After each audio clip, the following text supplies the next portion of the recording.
From the time people started listening to music, they have always been amazed by the idea of someone who can play like magic. The kind of person who touches the piano and makes sound feel like a story. The world loves to call them geniuses, as if they were born with something no one else can ever have. But is that really true? Or is there something deeper behind those perfect performances everyone admires? The story begins in a quiet little town where a young boy named Daniel lived with his parents. They weren't rich or famous, but they shared one big dream. They wanted their son to become someone great. They believed the piano could make that happen. Daniel first touched the keys when he was only 5. At that age, most children ran around outside, played with toys, or watched cartoons. But Daniel's world was very different. His parents thought that talent was something you had to build early, and they were ready to do whatever it took. Every morning, while the other kids were still sleeping, Daniel sat at the piano. His mother would gently wake him up before sunrise, make him a glass of warm milk, and guide his small hands across the keys. At first, it felt like a game. The sound of the piano made him smile, and his parents' faces lit up with pride. But slowly, the game turned into a rule. There were no more playtimes or weekend breaks. The piano became his whole world. Daniel didn't realize how different his life was until he started school. When his classmates talked about their favorite shows or outdoor adventures, he stayed quiet. He didn't know what it felt like to play in the mud or chase a ball. His stories were about piano lessons and long practice sessions. Teachers would often praise him, calling him a musical prodigy. They said, "You're gifted, Daniel. Not everyone is born like you." He would smile politely, but inside he wasn't sure how to feel. At home, the pressure grew stronger. His parents loved him deeply, but their love was tied to his success. They recorded every performance, sent videos to local music schools, and talked proudly about how their son was going to become the next big thing. Daniel could see the happiness in their eyes whenever he played well, and that happiness became something he couldn't live without. He thought, if I stop, they won't be proud of me anymore, so he kept playing. By the time he turned 10, Daniel could play pieces most adults struggled with. He performed at school events and small-town concerts, and people often said things like, "He was born to do this." That sentence followed him everywhere. But the truth was far from what people imagined. Behind the closed doors of his small house, Daniel spent up to 8 hours a day practicing scales and pieces over and over again. His tiny hands would ache. His eyes would blur. Sometimes he would cry quietly, making sure no one saw him. There were days when he wanted to stop, but every time he thought about quitting, he remembered his mother's proud smile and his father's words. "You have a gift. Don't waste it." And so, even when the music stopped feeling like music, he continued. The first real test came when he entered his first national competition. He was only 12. The grand stage, the bright lights, and the sea of people made him shake. But once he started playing, his hands moved like they had a mind of their own. The sound filled the hall, soft and beautiful, and when he finished, the audience stood and clapped. Reporters took photos, judges smiled, and one of them whispered, "He's a genius." The next morning, his name was in the newspaper. From that day on, everything changed. He was no longer just a small-town boy. He became a rising star. But what no one saw was how that label, piano genius, slowly began to crush him. Everyone believed he was special, but inside he felt ordinary. He knew the truth. Every performance came from countless sleepless nights, painful hours, and the constant fear of not being good enough. Daniel started comparing himself to others. He watched other young pianists on TV and online, wondering if they felt the same way he did. They all smiled when they played, as if music was pure joy, but he felt trapped. The piano was not his friend anymore. It was like a mirror reflecting everything he wasn't, every mistake, every doubt, every tear. His parents didn't see his struggle. To them, success meant happiness. They thought more practice would fix everything. So when Daniel seemed tired, they would say, "You're doing great. Just one more hour." They didn't mean to hurt him. They just didn't understand. They believed genius was something rare that needed to be protected, even if it meant pushing harder. As he grew older, the expectations became heavier. Invitations came from big cities and well-known schools. Teachers called him a natural talent. But Daniel had started to see through that word. Natural. There was nothing natural about what he had gone through. Every piece he learned came with sacrifice. Every applause carried a quiet pain. He tried to talk to his parents once. He said he was tired and wanted a break. But his father looked disappointed, and his mother told him softly, "You can rest after you achieve something great. Don't waste all this hard work." Those words stayed with him. He didn't argue again. There were nights when Daniel sat alone by the piano, staring at the black and white keys. Sometimes he pressed a single note and listened to it fade away. He wondered if he would ever hear music the same way again. The melodies he once loved now sounded like reminders of everything he had lost. His childhood, his laughter, his freedom. At school, he started avoiding friends. He didn't fit in. People admired him, but no one truly knew him. They saw the trophies and the talent, but not the exhaustion in his eyes. He became quiet, almost invisible when he wasn't performing. Music had made him known, yet it also made him lonely. One winter evening, after a long day of practice, Daniel went outside. The cold air hit his face, and for the first time in years he looked up at the sky. Snow was falling slowly, and the world felt still. He listened not to music, but to silence. And for a moment he felt free. He realized something deep inside him. People called him a genius, but they didn't know what that word truly meant. It wasn't about being born different. It wasn't about magic fingers or perfect memory. It was about countless hours, lost sleep, and invisible tears. The world saw the final result, but ignored the struggle that created it. That night, Daniel played again. Not for his parents, not for his teachers, not for the audience. He played softly for himself. The melody was simple, pure, and imperfect. For the first time, he felt emotion in every note. He didn't care if anyone called it genius. He just wanted it to be real. As he finished, he smiled faintly. Maybe that's what music was supposed to be. Not something to prove you're special, but something that reminds you that you're human. The next morning, he went back to his normal routine, but something inside him had changed. The weight of the word genius no longer made sense to him. He began to see it for what it was, a story people told themselves because they didn't want to see the truth. The truth was simple. Behind every so-called piano genius was a person, not magic. Just effort, pain, love, and persistence. Daniel didn't stop playing. He couldn't. Music was still a part of him. But now when people clapped, he didn't feel proud or superior. He just felt thankful that he could still play, still feel. He had learned something that no trophy could teach, that the most beautiful music comes not from talent or perfection, but from honesty. And so, his story continued. The story of a boy who the world called a genius, but who, deep down, was just learning what it meant to be human in a world that only clapped for miracles. After the applause and the flashing lights, life seemed calm again for Daniel.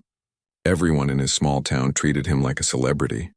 Neighbors waved, teachers smiled wider than ever, and strangers stopped his parents in the market just to say, "Your son is a real genius." Every word of praise sounded like music to his parents' ears. But for Daniel, it began to sound like noise he couldn't escape. After the national competition, his schedule changed completely. Mornings started earlier, nights ended later, and the piano took up more of his life than ever before. His parents found him a new teacher, a well-known pianist from the city who agreed to take him on after seeing his videos online. For them, this was the next step, the step that would turn him into someone extraordinary. But for Daniel, it meant leaving behind the only comfort he knew, home. The teacher lived 2 hours away. Every weekend, Daniel sat in the back seat of the family's small car, watching the trees blur past the window. He didn't say much during those rides. His parents usually talked excitedly about how proud they were, how people were already asking about his future. He smiled when they spoke, but his heart felt heavier each time. He didn't want to disappoint them. So he nodded, said yes, and pretended he shared their excitement. His new teacher was strict but brilliant, the kind of man who could listen to a single note and tell what emotion was missing. He pushed Daniel harder than ever before. Wrong notes weren't just mistakes, they were signs of weakness. Every lesson ended with tired hands and a mind filled with criticism. Still, Daniel learned quickly. His technique improved, his timing sharpened, and soon he was playing pieces most adults avoided. People started calling him a young master, but the more he improved, the less he smiled.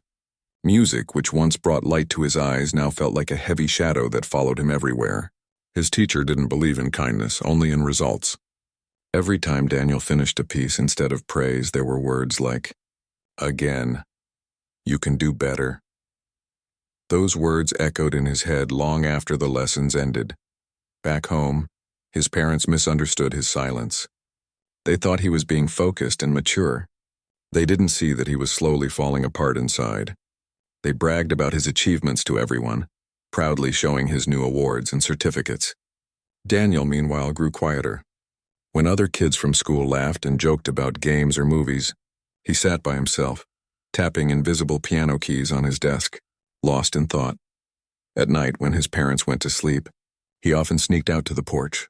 He would sit there for hours looking at the stars, wondering what it would feel like to just be normal, to live a day without the sound of a piano haunting him. Sometimes he imagined himself walking away from it all, but then he thought of his parents and their sacrifices. He couldn't let them down, so he went back inside, set his alarm for dawn, and prepared to start again. The next few years went by in the same rhythm. Practice, school lessons, competitions, applause. People never stopped calling him a genius, but no one asked if he was happy. They only asked when his next performance was. One summer, Daniel was invited to perform at a big concert in another city. It was his biggest stage yet. His parents could hardly contain their pride. They invited relatives, friends, even his old school principal. It was supposed to be the best night of his life. But that night, something unexpected happened. As he walked onto the stage, he felt an unusual tightness in his chest. The hall was full, the lights bright. He sat down, placed his fingers on the keys, and began to play. But halfway through, his hands started trembling. His mind went blank. Notes he had played hundreds of times before suddenly disappeared from memory. The audience didn't notice at first. He covered it well, but inside he was breaking. For the first time in his life, he was afraid of the piano. After the performance, everyone congratulated him. They said it was flawless, but Daniel knew the truth. He had missed notes, rushed others, and nearly lost control. When he looked in the mirror that night, he didn't see a genius. He saw a scared teenager pretending to be one. The fear didn't go away. It followed him to every performance after that. His confidence faded, replaced by anxiety. His parents thought it was just nerves. They told him, "You just need to practice more. You'll be fine." But practice made it worse. Every time he sat at the piano, his hands felt heavier, his mind clouded. He began to dread the sound of music, the thing that once defined his entire life. There was a moment when everything changed. One afternoon, his teacher noticed something was wrong. Daniel played the same passage again and again, but couldn't get it right. The teacher slammed his hand on the piano and said, "If you can't handle this, maybe you don't belong here." Those words cut deep. Daniel didn't cry, not there. But when he got home, he locked himself in his room and cried quietly for hours. It wasn't because he was angry. It was because he finally believed those words. The next morning, he didn't want to wake up. His mother knocked on his door, reminding him about his lesson, but he didn't move. For the first time, he felt what it meant to be completely empty. The piano in the living room sat silent that day. Dust began to settle on the keys. Days passed, and Daniel avoided the instrument. His parents were confused and worried. They didn't understand why he was acting differently. They tried to cheer him up with new sheet music, a new piano cover, even small gifts. But none of it worked. The sound of the piano now made him uneasy. It reminded him of everything he had lost, his joy, his peace, his sense of self. Then one evening, something unexpected happened. While walking through town, Daniel heard music coming from a nearby community hall. Curious, he stopped to listen. Inside, a small group of kids were learning to play the piano. Their teacher, an elderly woman, was showing them how to move their fingers gently, laughing whenever someone made a mistake. The room was filled with smiles and clumsy notes, not perfection but happiness. For the first time in years, Daniel saw people playing piano without fear. He stood by the window for a long time just watching. The teacher noticed him and invited him in. He hesitated but eventually stepped inside. She handed him a simple music sheet and asked him to play something. At first he refused, saying he hadn't practiced in weeks. But she smiled and said, "Then just play how you feel." So he did. The music was rough and unsure, but it came from his heart. When he finished, the kids clapped. Not because it was perfect, but because it was real. For the first time, Daniel felt something warm inside him, something he thought he had lost long ago. He started visiting that hall every week. No pressure, no competition, just music. Slowly, he began to rediscover why he loved the piano in the first place. The old woman became a quiet mentor to him, reminding him that music wasn't supposed to be about winning. It was about feeling. At home, things were still complicated. His parents didn't understand why he had stopped training with his professional teacher. They thought he was throwing away his gift. He tried to explain that he just needed time, but they couldn't see it that way. To them, success meant progress, and progress meant fame. But Daniel no longer wanted that kind of success. He began helping the children at the community hall, teaching them simple songs and sharing small tips. The laughter and joy around him brought peace back into his heart. Slowly, his fear began to fade. The piano no longer looked like a cage. It became a friend again. Months passed, and Daniel found a new rhythm in life. He still practiced, but not to impress anyone. He played because it made him feel alive. Sometimes, late at night, he would play softly to himself. Music with no audience, no spotlight, no judgment. And those quiet moments were worth more than any applause he had ever received. He realized that the world had lied to him about what it meant to be a genius. People believed genius was something rare and magical, but the truth was simple. It was built from pain, sacrifice, and endless hours of practice, but also from love and honesty. Without those, the music lost its soul. The little boy who once cried over missed notes was slowly becoming someone new, someone who understood that talent was not a blessing or a curse, but a choice. The choice to keep going, not for others, but for yourself. And though Daniel didn't know where his path would lead next, one thing was certain. He was finally starting to play for the right reason. Time passed, and Daniel's life began to look calm again. The pressure from competitions faded slowly, and he found peace in helping the children at the community hall. The sound of laughter and the soft, clumsy notes filled his days with something new, joy without judgment. But deep inside, there was still a quiet storm. Part of him couldn't forget the years of training, the applause, and the title the world had given him. Genius. He had walked away from it, but it still followed him everywhere like a shadow he couldn't escape. One morning, Daniel received a letter from his old teacher. It was an invitation to perform at a special concert, an event that gathered young talents from across the country. It was the same competition where he had first been called a prodigy years ago. His teacher's note was short. "You belong on that stage." Those words brought back a flood of memories. He hadn't touched complex music in months, only simple pieces with the kids. Now he was being asked to return to the world he had left behind. He stared at the letter for hours, unsure what to do. The thought of standing under those bright lights again made his hands tremble. But there was also a small voice inside him that wondered if maybe this time it could be different. He decided to think about it before saying yes or no. That evening, he walked to the community hall and shared the news with the old woman who had become his quiet mentor. She smiled kindly and said, "Sometimes life gives us a second chance to do the same thing but with a new heart."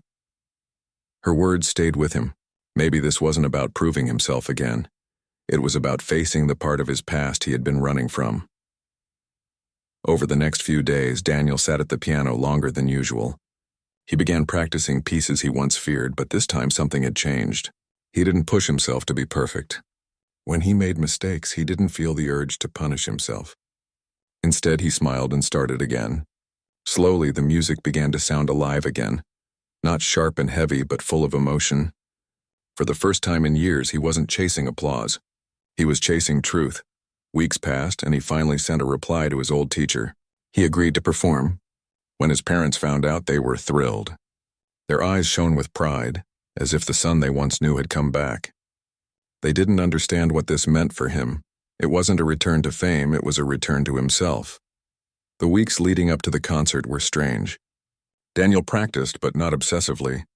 He also continued teaching the children, laughing with them, listening to their little mistakes, and reminding them that music was supposed to make them happy.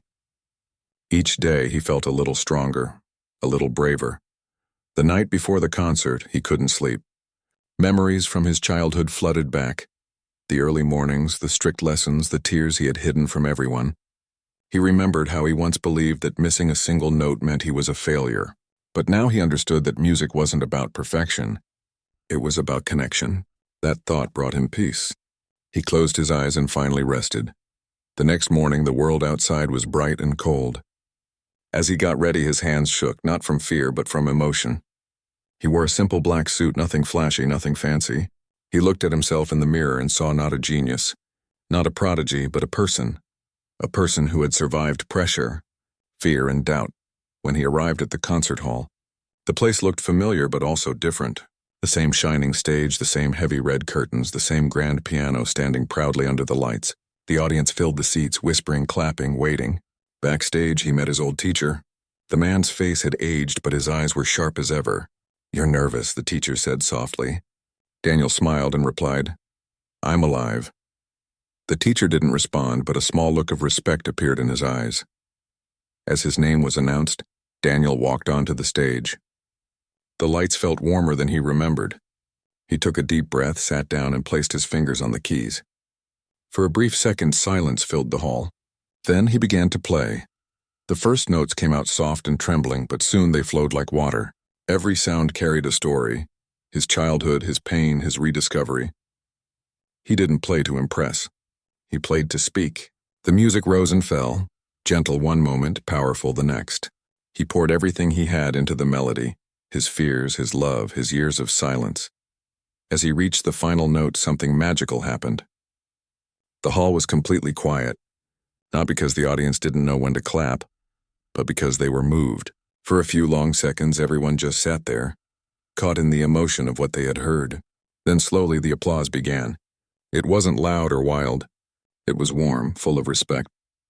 Daniel bowed his head, smiling softly. He felt tears in his eyes, not from sadness but from release. After the performance, people came up to him with praise and admiration. But this time he didn't feel the pressure to live up to their words. When someone called him a genius, he shook his head gently and said, "I'm just someone who loves to play." It was the truth, simple and pure. Later that night, he found himself alone in the empty hall. The lights were dim, and the piano stood quietly in the corner. He walked over, ran his fingers along the keys, and whispered, "Thank you." It wasn't just gratitude for the instrument. It was for the journey. The pain, the lessons, the rediscovery, all of it had led him here. When he stepped outside, the cold night air felt fresh. He looked up at the stars, the same way he had years ago when he sat on his porch dreaming of freedom. Only this time he wasn't dreaming. He was living it. In the days that followed, Daniel's performance began spreading online. People from all over the country watched clips of it, commenting about how deeply it touched them. They said it didn't sound like a performance, it sounded like a confession. Some said it reminded them of their own dreams, the ones they had given up on. Without meaning to, Daniel had inspired others to find themselves again. But for him, fame didn't matter anymore. He didn't chase interviews or sponsorships. He returned to the community hall and continued teaching the kids. They didn't treat him like a celebrity. To them, he was just the friendly teacher who played funny songs and clapped when they got things right. And that was enough. There were still moments when he felt the old fear trying to return, the pressure, the doubt, the worry about being good enough.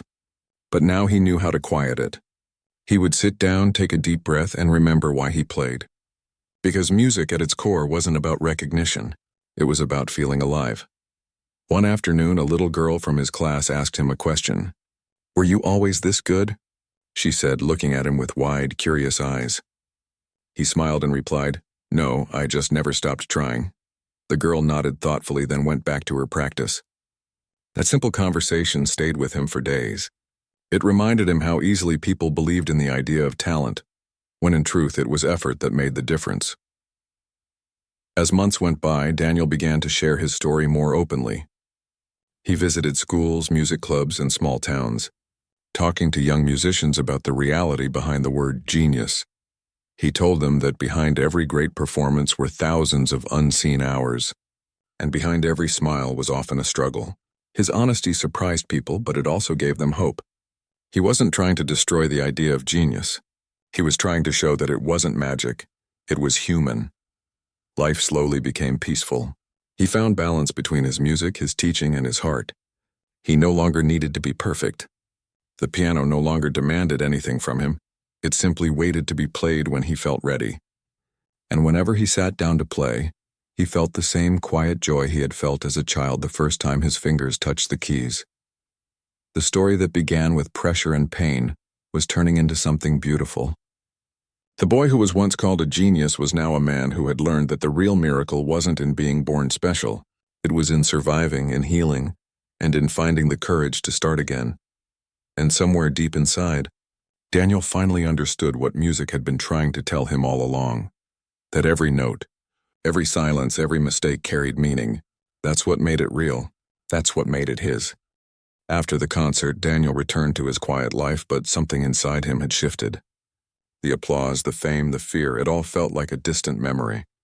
The community hall became his sanctuary. He spent hours helping the children practice, encouraging them to play with emotion and not worry about mistakes. The simple joy in their faces reminded him of why he had fallen in love with music in the first place. One day, while teaching, he noticed a boy sitting alone in the corner. The boy was small, timid, and clearly afraid of the piano. Daniel walked over and asked him his name. The boy whispered softly, and Daniel smiled. He remembered feeling the same way at that age, unsure, anxious, and invisible. Daniel decided to spend extra time with the boy, teaching him the basics in a gentle way. He let the boy make mistakes and celebrated every small success. After a few weeks, the boy's confidence grew. He started smiling, laughing, and even showing off little tunes he had created himself.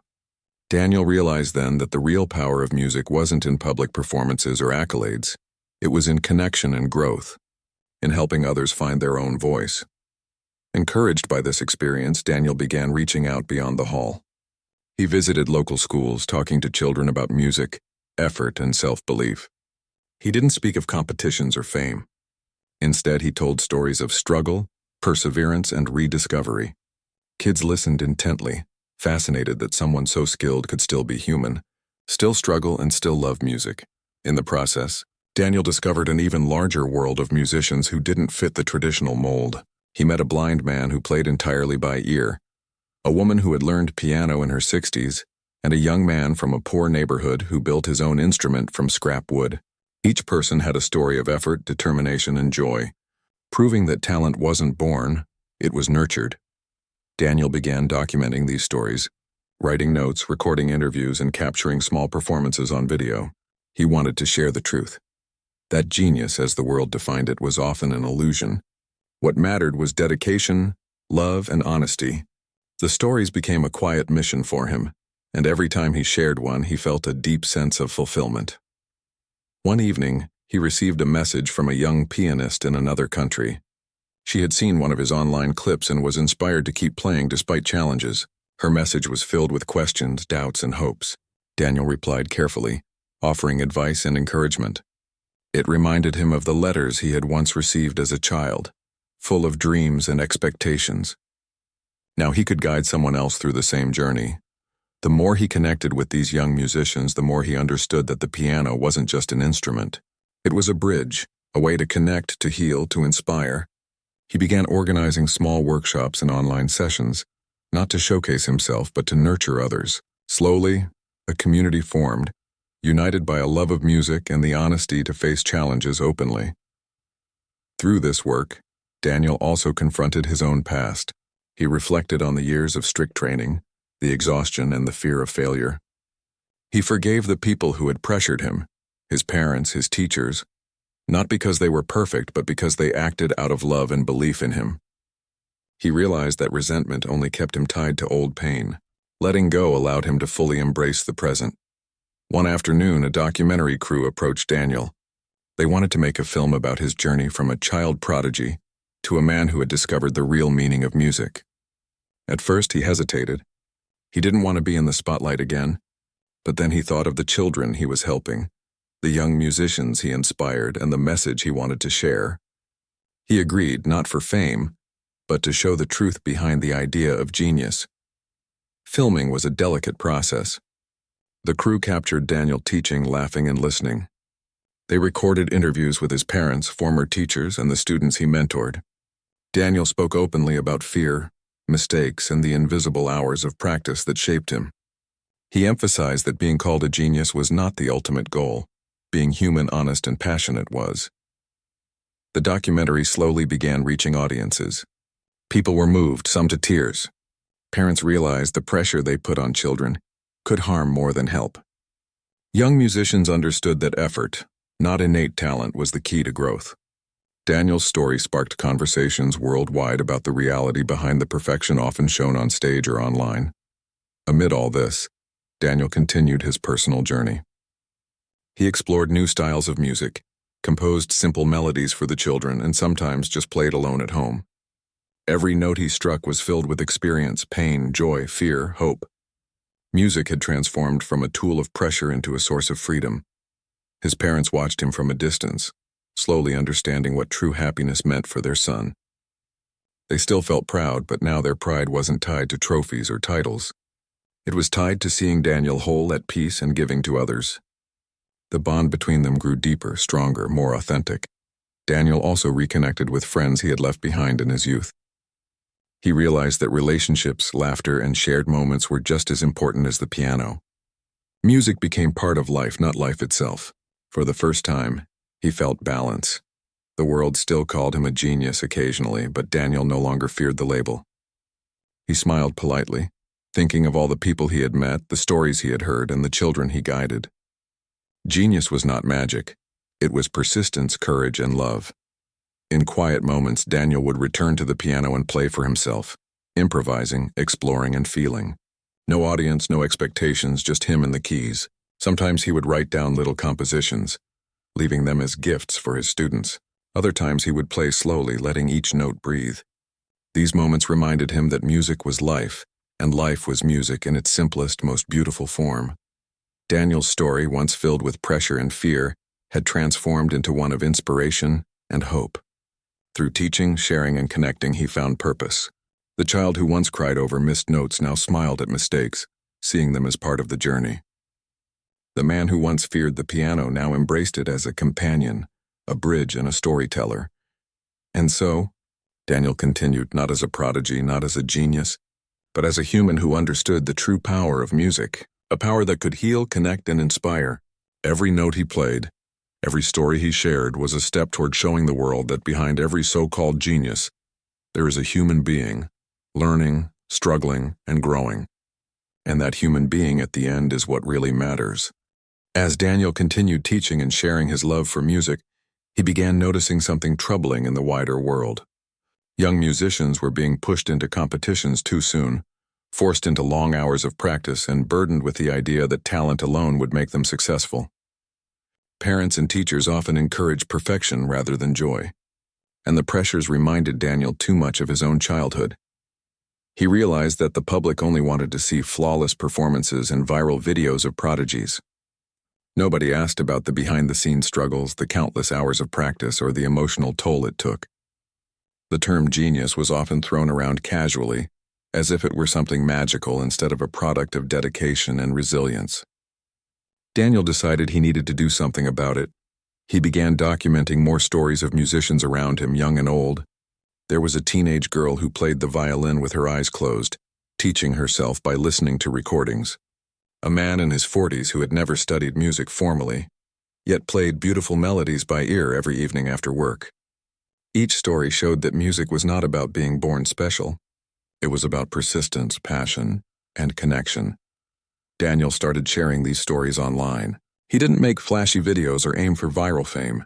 Instead, he focused on honesty, sharing interviews, lessons, and performances that reflected real experiences. Slowly, people began to notice. Parents messaged him saying they finally understood the importance of patience and support rather than pushing their children too hard. Students wrote to him, inspired to keep practicing without fear of imperfection. As he delved deeper into this work, Daniel began confronting his own past more openly. He remembered the fear, the exhaustion, and the times he had cried in secret. He wrote letters to himself from those moments, acknowledging his feelings and forgiving himself for not being perfect. He realized that his past was not something to hide, but a story that could help others. Every time he shared his struggles, people responded with empathy and gratitude. One day, a renowned music institute invited Daniel to speak about the realities of musical training. He agreed, not for recognition, but to reach young musicians and their families. At the event, he shared his story candidly, His early life, the strict training, the mental and emotional challenges, and the rediscovery of music as a source of joy. The audience listened in silence, some with tears in their eyes. For many, it was a revelation that genius was not born, it was nurtured.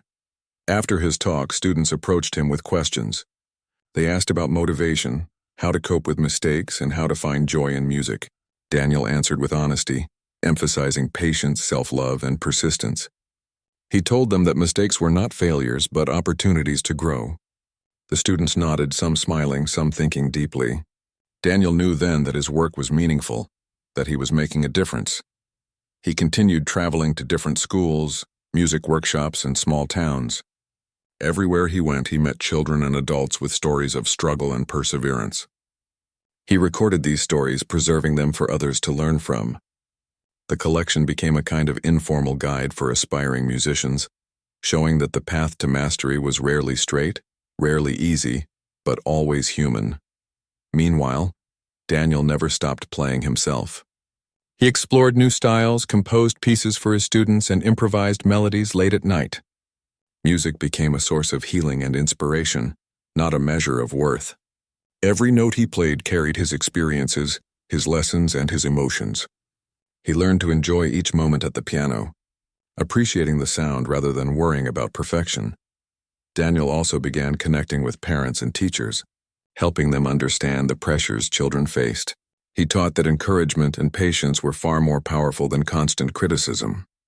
He shared how he had been labeled a genius as a child, and how that label, while flattering to others, had brought him fear and isolation. His honesty helped many adults reflect on their expectations and approaches. Through these efforts, Daniel noticed a subtle but profound change. Children were playing more freely, laughing at mistakes and exploring their creativity without fear. Parents started to value joy over awards, and teachers began to emphasize growth rather than instant perfection. The culture around young musicians slowly shifted, one story at a time. One day, while visiting a small town, Daniel met a boy who reminded him of himself at age 7. The boy was quiet, nervous, and struggling with scales.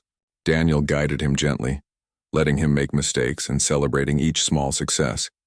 By the end of the week, the boy was smiling and improvising short melodies. Daniel watched with quiet satisfaction, realizing that this was the impact he had been seeking all along. At home, Daniel reflected on his journey. The child who once cried over missed notes had grown into a man who helped others find their voice. He no longer feared the piano or the world. Instead, he understood that music was a bridge between people, a way to share emotion and humanity. He also understood that the word genius was not a label to achieve, but a story to reveal, the story of effort, courage, and resilience. Daniel continued recording his observations, teaching, and composing. He began sharing advice through short lessons online, focusing on joy, patience, and honesty. He emphasized that music was not a race and that each person's journey was unique. His followers grew steadily, inspired by the authenticity of his message. He also began mentoring young teachers, showing them how to cultivate environments where students could thrive without fear. He encouraged them to celebrate effort over result, creativity over repetition, and emotion over precision. Slowly, Daniel built a small network of educators committed to nurturing genuine musical growth. Through all this, Daniel realized that the true value of his journey wasn't the competitions, the fame, or even the applause. It was the chance to help others avoid the mistakes he had made, and to teach that music should be a source of joy, not fear. He had taken the lessons from his childhood and turned them into something meaningful, helping others find a path that balanced skill, happiness, and humanity. At night, when the hall was quiet and the children had gone home, Daniel would sit at the piano alone. He played softly, letting each note carry memories of struggle, discovery, and hope. The melodies were imperfect but real, full of emotion and depth. He understood that this was the essence of music. Not perfection, not applause, not labels, but connection. Through teaching, documenting stories, mentoring, and playing, Daniel transformed the myth of the piano genius. He showed that real genius wasn't magic. It was effort, honesty, and the courage to keep going despite fear. He also showed that the world didn't have to define success through labels or applause.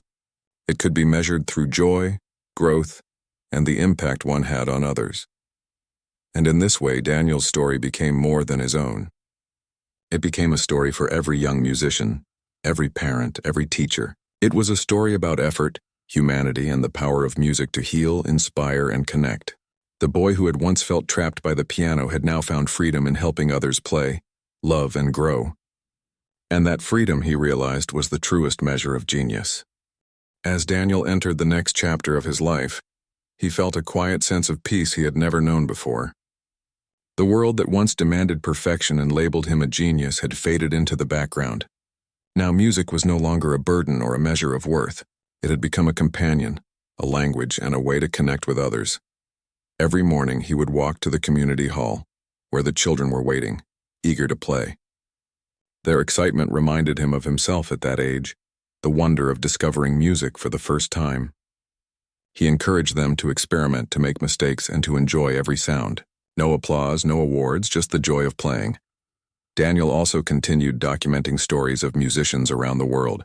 He met a woman who had returned to music after raising her children, a man who had learned to play with one hand after an accident, and teenagers who created beautiful compositions from the sounds of their neighborhoods. Each story reminded him that music was not about talent, fame, or perfection. It was about persistence, creativity, and the courage to continue despite obstacles. One day, he received a letter from a student he had taught years ago. The student had pursued a career in music but was struggling with pressure from teachers and society. The letter expressed gratitude for Daniel's guidance and honesty, and how it had helped them find balance and confidence. Reading it, Daniel realized the ripple effect of his work. His own journey had become a beacon for others navigating similar paths. Daniel also began exploring new ways to share music with the world. He started hosting small online sessions, teaching children and adults from different countries. He didn't focus on producing professional performances. Instead, he emphasized joy, creativity, and understanding. People from all walks of life joined, learning that music was a tool for expression rather than a test. At home, his parents watched their son transform into a man who had finally found peace. They realized that their definitions of success had shifted. Pride now came from seeing him happy, fulfilled, and helping others rather than from trophies or headlines. They spent more time with him, enjoying music together for its own sake, and sharing quiet evenings without the pressure of performance. Despite the calm in his life, Daniel never forgot the struggles he had endured. He often reflected on the countless hours of practice, the fear, and the loneliness. He realized that these experiences shaped him, teaching resilience, empathy, and the importance of authenticity. Music had been both a challenge and a teacher, guiding him through moments of doubt and helping him discover his own voice. One evening, Daniel sat alone at the piano, improvising melodies that flowed naturally from his heart. Each note carried memory, emotion, and understanding. The music was imperfect, sometimes hesitant, but it was honest. He remembered the child who had feared mistakes, the teenager who had craved applause, and the young man who had learned to play for love rather than recognition. All of them were part of him.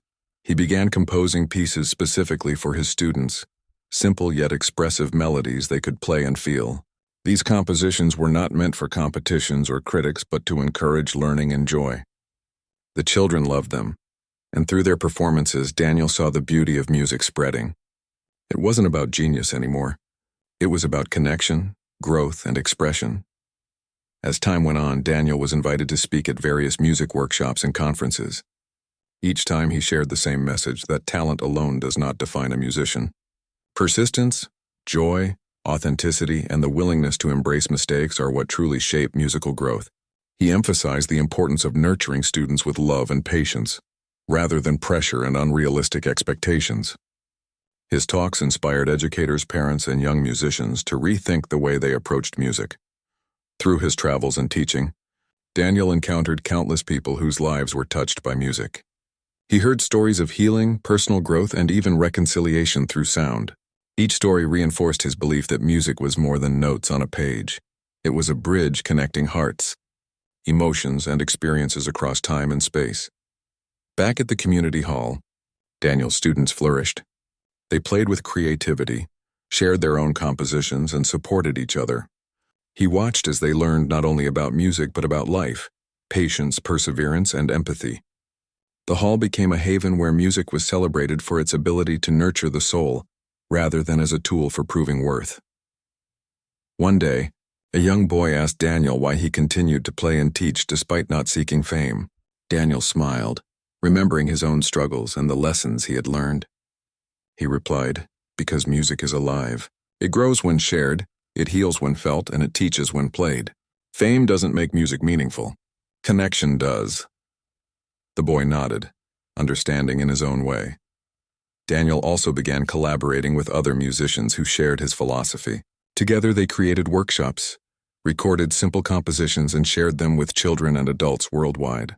These collaborations emphasized inclusivity, emotion, and authenticity.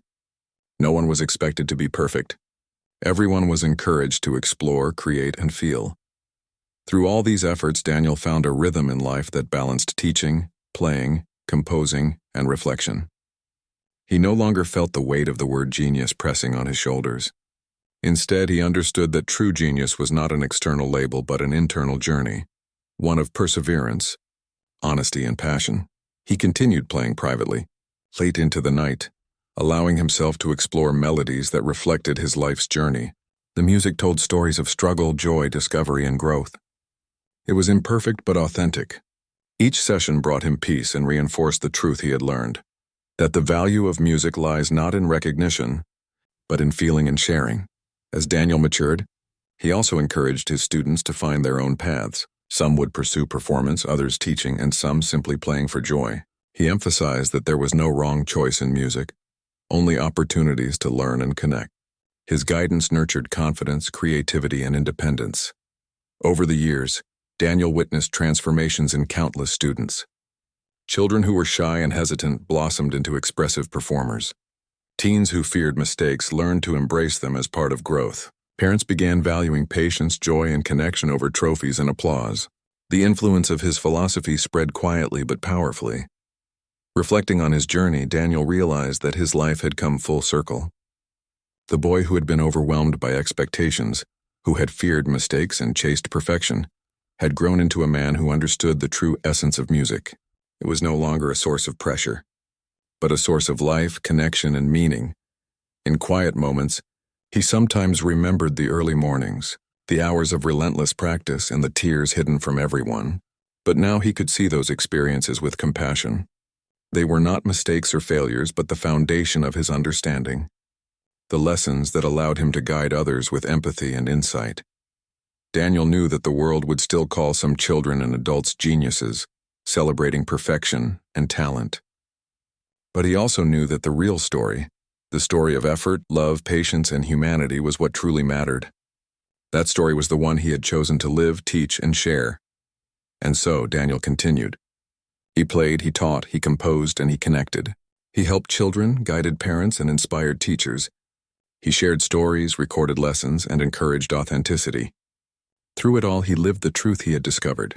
That genius is not a label, but a journey of effort, resilience, and the courage to play with heart. Every note he played, every lesson he gave, every story he shared carried that truth. Daniel's life, once defined by pressure, fear, and the pursuit of perfection, had transformed into a testament to the power of music, humanity, and connection. He had found freedom, purpose, and peace in the very thing that had once trapped him. In the end, Daniel understood that music was not about proving oneself. It was about feeling, sharing, and growing. It was about teaching and inspiring others, about embracing mistakes, and about finding joy in creation. The world may continue to search for geniuses, but Daniel knew the real treasure was the human experience behind every note, the effort, the emotion, and the love that turned sound into meaning.